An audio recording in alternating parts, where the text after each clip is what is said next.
Good morning student. आज हम लोग जलवायु के बारे में जानेंगे। जलवायु, जल और वायु दो शब्दों से मिलकर जलवायु शब्द बना है। जलवायु में परिवर्तन जो होते हैं वो एक लंबी अवधि में होते हैं, लंबे समय में होते हैं। इसमें 15 से 25 वर्ष तक लगभग लग जाते हैं और ये एक स्थान का एक अपना एक अलग जलवायु होती है। जैसे कश्मीर की जलवायु है, ये मौसमी घटनाओं की औसत होती है। जो ये चेंजेज होते हैं जलवायु में, मौसमी घटनाओं की औसत होती है।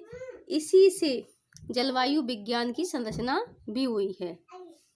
बताएं मौसम व जलवायु में अंतर। मौसम और जलवायु में क्या अंतर है? मौसम जैसे सुबह धूप है तो शाम वर्षा है, इस तरह से। और उसके बाद थोड़ा सा ठंडा मौसम हो जाता है तो इसे मौसम कहते हैं। किसी निश्चित स्थान पर दिए हुए समय की वायुमंडलीय दशा को मौसम कहते हैं। मौसम समय समय पर स्थान स्थान पर बदलता रहता है। एक ही समय एक ही स्थान पर प्रातः का मौसम कुछ हो सकता है, दोपहर शाम का कुछ और। फिर है तापक्रम, वर्षा तथा हवाएं आदि मिलकर मौसम की रचना करते हैं। इन्हीं तत्वों की लघुकाल की स्थिति को मौसम कहते हैं। अब आता है जलवायु। जलवायु क्या है? किसी स्थान की जलवायु को उस स्थान के लंबे समय के मौसम की दशाओं की औसत अवस्था, मौसम की जो दशाएं बनी रहती हैं एक लंबे समय तक जब रहती हैं, अवस्था है। जलवायु लगभग स्थायी रहती है। जलवायु चेंज नहीं होती है, थोड़ा बहुत चेंज हो सकता है लेकिन पूर्णतः चेंज नहीं हो सकती है। जलवायु एक स्थान पर एक ही प्रकार की होती है। जलवायु तापमान व वर्षा पर निर्भर होती है। उसके बाद आता है जनजीवन पर प्रभाव। जलवायु का जनजीवन पर प्रभाव क्या पड़ता है? तो जलवायु का जनजीवन पर जलवायु और वस्त्रों में अंतर आ जाता है। जैसे जानते हैं सर्दी में ऊनी वस्त्र पहने जाते हैं, गर्मियों में हल्के पतले कपड़े पहने जाते हैं और बरसात में बरसात के अनुसार पहने जाते हैं।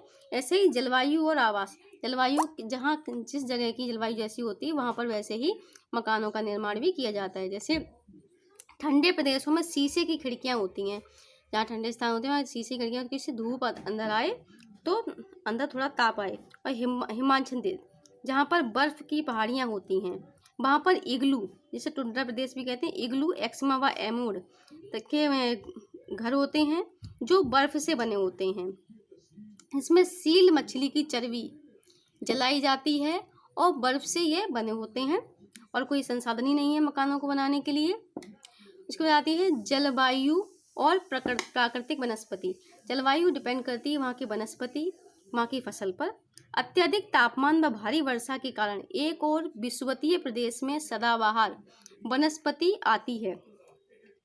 टुंड्रा प्रदेश में न्यूनतम, टुंड्रा प्रदेश जो है जो ज़्यादा बर्फीला है और अत्यधिक शीत के कारण प्राकृतिक वनस्पति मात्र यहाँ पर लाइकेन और काई के रूप में मिलती है। जो सदाबहार वन होते हैं वह हर प्रकार की वनस्पतियाँ पाई जाती हैं।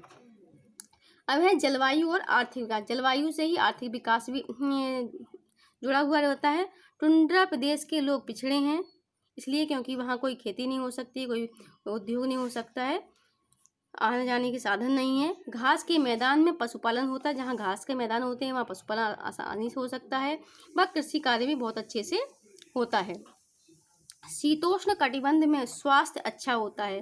जो सदाबहार जहाँ पाए जाते हैं शीतोष्ण कटिबंध होता है, मौसम समान रहता है, वहाँ व्यक्तियों का स्वास्थ्य अच्छा रहता है, वे थकते नहीं हैं और अच्छे से काम कर पाते हैं तथा यहाँ पर्याप्त उन्नति होती है और यहाँ पर उन्नति भी अच्छी होती है। Thank you.